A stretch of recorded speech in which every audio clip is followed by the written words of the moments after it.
Diddy trial. Let's get into it. Should I say, let's talk about who got into Cassie.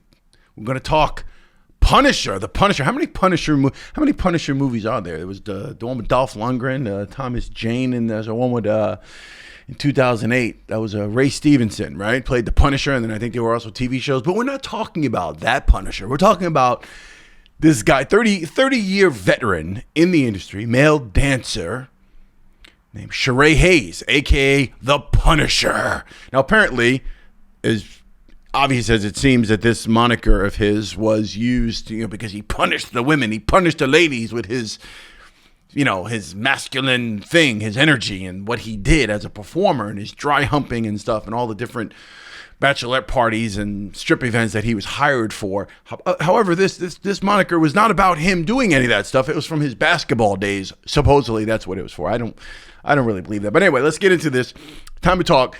He testified yesterday in the ongoing salacious trial of Diddy and Cassie and whatnot. Let's just call it like an abuse trial, the Cassie versus Diddy trial, as opposed to anything else. Because again, even though they're laying their foundation brick by brick, as everyone is saying, right? There's the legal way of saying this. I still don't see a lot of this adding up. But anyway, he claims. First of all, can we just get to let's just get right to it. The point that he mentions that he had erectile dysfunction during certain events with Cassie and Diddy. We'll get to that in a second. But right off the bat, I'm just gonna lead with the funniest thing is that he's got a book out called what is it called? What's Harder Than That? Well, In Search of Freezer Meat. And the rationale for that title is because, what's harder than freezer meat?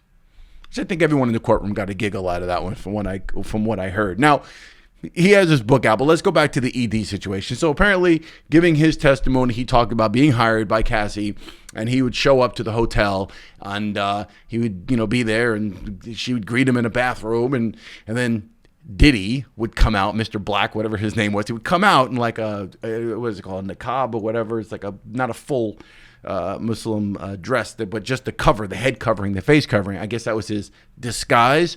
Mind you, for anybody looking to disguise himself in hotel freak-offs, you probably don't want the welcome greeting from the hotel playing on your television when you have people in the room, which is apparently what happened, which is why the Punisher, this guy Sheree, realized it was Diddy under the rope. So there's that, and he was a fan, of course. So he claims that Diddy directed all these things, and again, this testimony is meant to show some sort of Diddy being in control. He organized it, and he made sure everything was done a certain way and orchestrated everything, and he directed the acts with Cassie. He also testified about whether or not Cassie was being pleased, whether she liked it or didn't like it. I think he mentioned that she was kind of just, performing. She was just there, which I guess there was an objection when asked about whether or not she was enjoying herself. Defense objected to that, which is sort of speculation to a certain degree, right? And they're trying to lay the case that, again, she was being forced to do these things, so she wasn't necessarily enjoying herself. But I don't know how far that really went to prove one way or the other. But anyway, he mentions all this and then mentions the fact that he had times performance issues because there's this creepy guy in the corner whacking off, directing activity with his so-called wife. It's supposed to be, they set it up as husband, wife, and a birthday surprise or something like that. So that was the ruse that they gave. That was the actual scenario they gave to this guy when they hired him. Yeah, you're going to come to the hotel and blah, blah, blah, whatever. Anyway, he couldn't perform because of that. He mentions the different times this happened. He mentions that if he showed up and didn't have relations with Cassie, that they still paid him $500 for his time, but normally he made about, I think, between $1,200 to $2,000 each time he did this. They asked about whether he had feelings for Cassie or not, and all these other things. Whatever. That was his whole testimony. So that was this guy, and obviously the book coming out, promoting the book, free In Search of Freezer Meat. It's hilarious. This whole thing is becoming, it's entertainment is what this whole trial has turned into, really. I mean, it's some of the stuff today we'll get into that wasn't so entertaining, but that was definitely entertaining. He talked about, when he was there was baby oil, a sexy atmosphere, and Diddy would direct. And sometimes Diddy would drop a sack of money and be like, I like that shit. You just keep thinking of the music. Take that. Did he ever say that while Cassie was getting knocked around by these guys? Like, take that. Biggie Notorious, Hypnotize. All right, the beginning of Hypnotize. Listen to that song.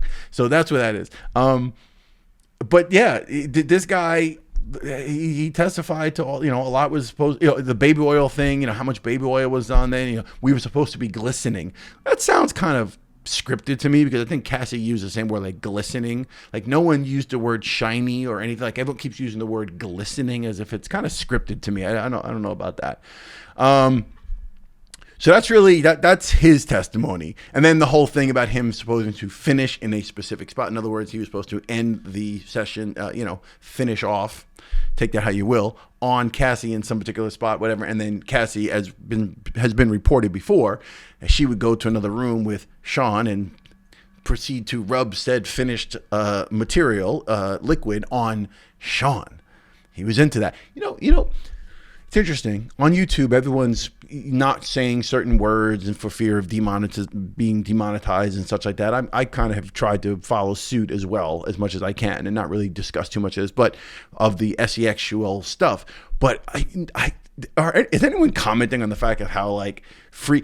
Originally it was thought that Diddy was hosting parties, more like swingers party, like orgies, right, of sorts, right? A bunch of adults get together. There's a whole lot of freaky stuff going down, which there's no crime in that, and I'm not judging anyone on that. There's no problem with that, right? That's what we all thought. We thought there was these whole celebrity filled things, and there were people and party favors and a lot of girls and nakedness going on and a lot of adult partying, but it's turned into just him and Cassie, and him being a weirdo, not like a guy who's not even having relations with his own girl. I mean, sure, he did, obviously, but it seems like his thing was getting off watching her do stuff. That's another whole level. Again, who am I to judge? Everyone do their own thing, but I just think it's interesting that this guy was a weirdo in my book. Is this guy playing this, especially in that world of rap, the masculine thing and the whole blah, blah, blah, whatever, and him acting like this, this macho dude,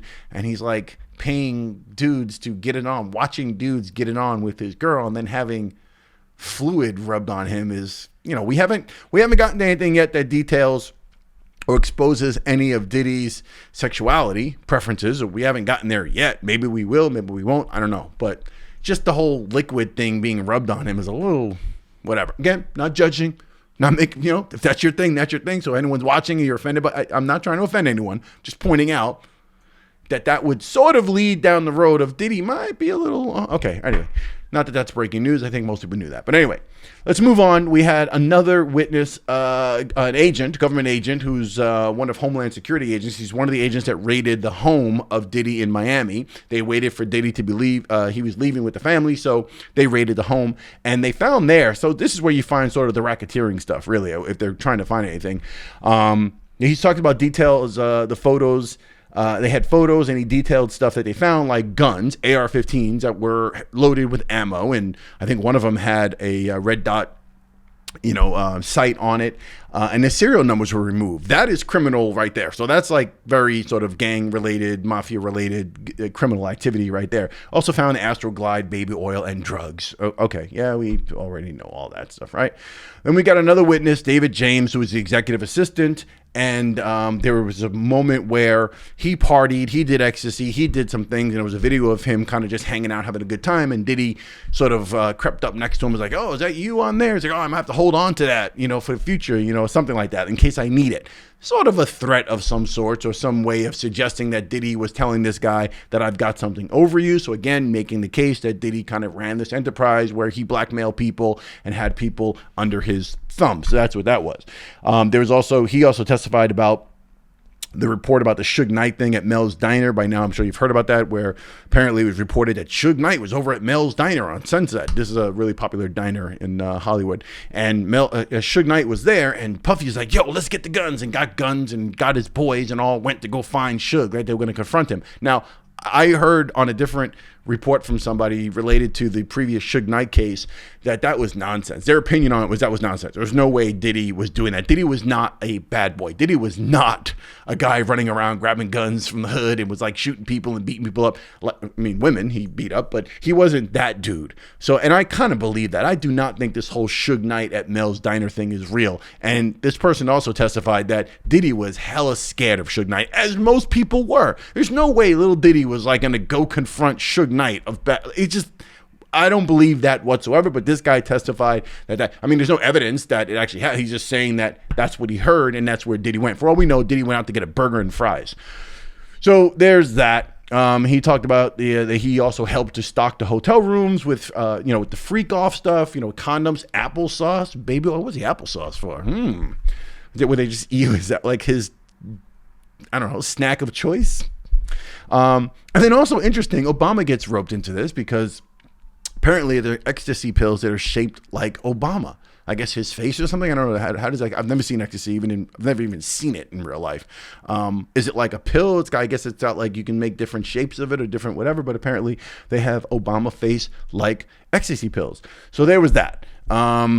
Also, he testified that Diddy at one point busted in on him when he was on a computer or something, like a laptop or something, and Diddy was like, yeah, let me see what you're looking at, and kind of wanted to see his history, so more paranoia and such. Now, the major witness yesterday was Cassie's mother, and this bit of testimony, this is bad. I thought this was kind of, and she wasn't cross-examined because you're not going to cross-examine someone's mother. Like, it's just not going to happen. So they did a cross-examination of her, and apparently the story is that Diddy called to speak to her and let her know that he wanted $20,000 sent to him for reimbursement that he gave to Cassie to invest in her career. But now he was pissed because Kid Cudi, I think his real name is Scott, whatever, but she got with Kid Cudi, so he wanted the $20,000 back, and he threatened to release video of her daughter if he didn't get it and to bring harm to Kid Cudi. And so he made threats of releasing these videos and I guess a threat of violence against Cudi. And he did this to Cassie's mother. And Cassie's mother apparently scrambled to get $20,000 together because they took out a second mortgage on their home. And then Diddy gave the money back. Did he give the money back because somebody told him, like, hey, dude, you probably don't want to be threatening someone's mother and whatever, just give the money back? Or did he give the money back because Cassie and him kind of made up after that, because they did make up, and maybe he gave the money back to the mother like, hey, okay, I was wrong about that, my bad, and gave her the $20,000 back? Either way, that whole scenario looks really, really bad. That was just not cool. You don't do that. So anyway, Kid Cudi, getting back to him, he's supposed to take the stand today. Today's Wednesday, the 21st. Like, this is day 8, I believe. He takes the stand today. He's going to testify to that exploding car situation. We'll see. I don't know if they have actually any evidence tying Diddy to that. I don't know if they did a long time ago. It seems like he would have been brought up on charges for it. But at the same point, many people say that Diddy's been protected by the feds. That's another whole video. We'll get into that another time. So those were basically the witnesses for yesterday, and the Punisher one just adding more to the silliness of it all. Like, I just don't think they've got a case where they say, because it's not trafficking, right? The prostitution charge, paying somebody for their time. Again, they're being very strategic with this, the defense. But this guy's in New York, and they went to 2 hotels in New York often, right? He didn't transport him from New Jersey or from New York to New Jersey. Puffy had residence in Jersey, so multiple residences, but he had a home in Jersey here in Alpine.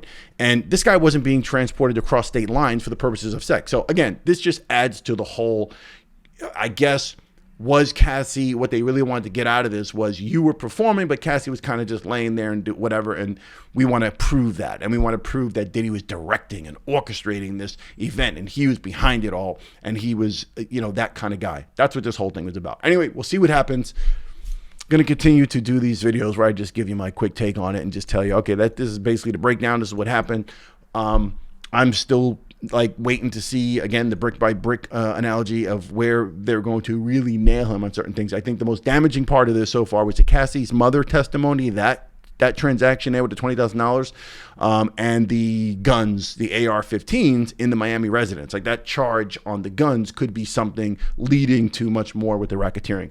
We shall see. I still don't see this as an enterprise where he was orchestrating all these different things with multiple people, making them do things. Having an assistant say, hey, dude, do me a favor, make sure there's baby oil and some lube and a couple of dildos in the hotel room because I'm going to be there. Like, that's not racketeering.